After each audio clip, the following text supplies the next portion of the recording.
Nigeria is officially in a recession, but that is not the only problem. More troubling is that our naira is unstable, and especially after it was allowed to float. It may take some time for the naira to stabilize, or it may never stabilize. But one thing is clear: while the naira is going up and down, it will affect businesses. Businessmen will have difficulty planning because you need stability to plan. Foreign direct investors will be wary of Nigeria because they need certainty before they can invest. Already, several international financial institutions, including World Remit, have suspended money transfers to and from Nigeria. The truth is, if we keep on doing the same things, we will keep on having the same results. That is just plain common sense. We need to do something radical to change our situation.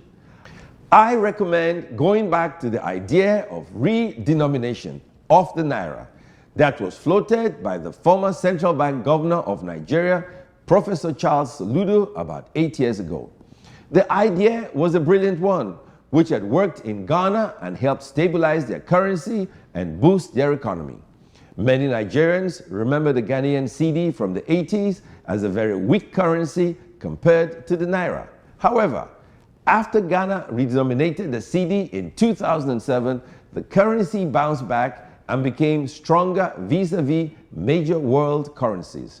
In the 80s, 1 naira could get you over 40 cedis, but today, 1 cedi would get you 80 naira. The table has been reversed. The cedi is now stronger than the naira, and the Ghanaians are having the last laugh. $1 would get you 4 cedis today, whereas $1 would get you almost 400 naira. The main difference is the stability. The value of the cedi remains strong and stable, while the naira is weak and unstable. Ghana was not the first currency to re-denominate its currency. Turkey redenominated its currency in 2005, and it was a success in fighting inflation.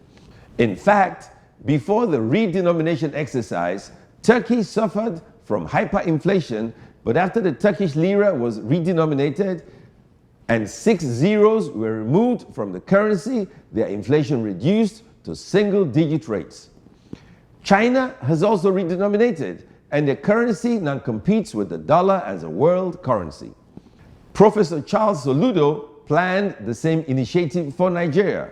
The naira redenomination would have taken 2 zeros from the naira, meaning that 10 naira would automatically become 10 kobo, while 100 naira would become 1 naira, and 1,000 naira would become 10 naira.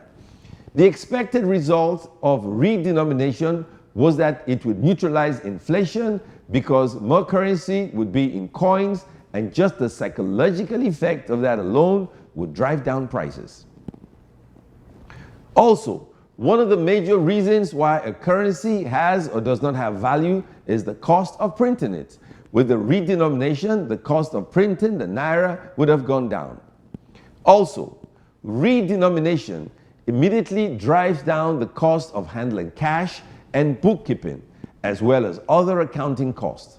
The international consulting firm PricewaterhouseCoopers noted that redenomination of the Ghanaian cedi reduced the cost of doing business in Ghana by, and I quote, reducing the time taken to input financial data and time spent by management in reviewing the same.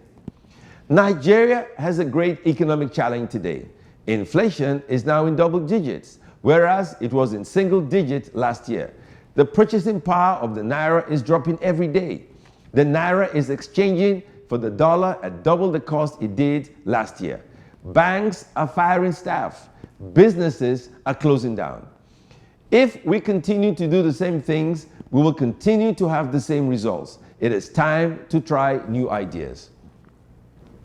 Over 50 nations have redenominated their currency. There is enough evidence of the success of this exercise. We do not have to reinvent the wheel. Let us learn from others and save our economy.